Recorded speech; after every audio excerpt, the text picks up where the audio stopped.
બંધના બંધનથી તને બાંધું, જીવતરને હું જળથી સાંધું, તારા વિના નર્મદા માતા કોણ મને આપે શાતા.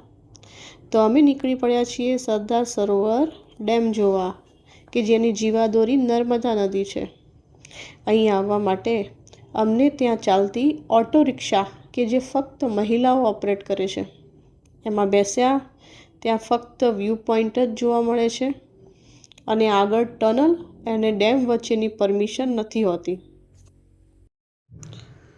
પછી અમે નીકળી ગયા છીએ વેલી ઓફ ફ્લાવર્સ જોવા.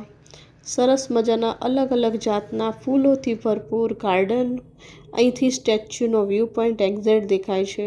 બાજુમાં આડીને નર્મદા નદી, વેલી ઓફ ફ્લાવર્સ, મેઇન સ્ટેચ્યુ અને ડેમની વચ્ચોવચ્ચ છે, એટલે બંને સાઈડનો વ્યૂ પોઈન્ટ સરસ દેખાય છે.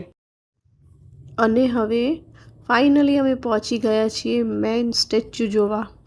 અહીંની સગવડ અને ક્લિક તો ભાઈ એક નંબર. વર્લ્ડનું ટોલેસ્ટ સ્ટેચ્યુ હોવાથી અહીં વિદેશના પણ લોકો આવે છે. ચાલવું ના પડે એવી લિફ્ટ જો વડીલો માટે એકદમ બેસ્ટ છે. અહીં આગળ જતાં સરદાર પટેલના જીવન ચરિત્ર ઉપર બનાવેલું મ્યુઝિયમ છે.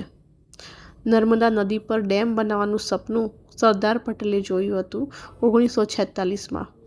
તેમણે આ વિસ્તારનો હાઇડ્રોલોજિકલ અભ્યાસ શરૂ કરાવ્યો, જેથી ગુજરાતના અને આસપાસના વિસ્તારોમાં પાણીની તંગી દૂર કરી શકાય. આ ડેમ 163 મીટર ઊંચો છે અને કોન્ક્રીટ ગ્રેવિટી ડેમમાં વિશ્વમાં બીજા ક્રમનો સૌથી મોટો ડેમ છે. નર્મદા નદીનું પાણી સૌરાષ્ટ્ર અને કચ્છ સુધી પહોંચે છે. આ સ્ટેચ્યુ એટલું વિશાળ છે કે તેને તમે 7 કિલોમીટર દૂરથી પણ જોઈ શકો છો અને તેની ઊંચાઈ 182 મીટર છે. આ સ્ટેચ્યુ બનાવવા માટે 300 એન્જિનિયર અને લગભગ 3000 કામદારોએ 3.5 વર્ષ સુધી કામ કર્યું હતું. આમાં તાંબાનો ઉપયોગ થયેલો છે અને 10 કરોડ ખેડૂતોએ આ તાંબુ દાનમાં આપ્યું હતું. લો કરું છું વાતની જાહેરમાં, લોક લાડીલા લોખંડી પુરુષની, નિસ્વાર્થ ભાવે સેવા કરી ઘડવૈયાએ, દેશની સેવામાં જીવન ગુજાર્યું જાહેરમાં. સાવ સાચા નિરઅભિમાની લીડર, રાજા રજવાડાઓને એકત્ર કર્યા જાહેરમાં.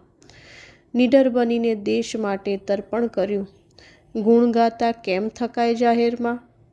વફાદારીની ભાવના દેશ માટે દિલમાં, ફરજ નિભાવીએ સરદાર પટેલને યાદ કરીએ જાહેરમાં.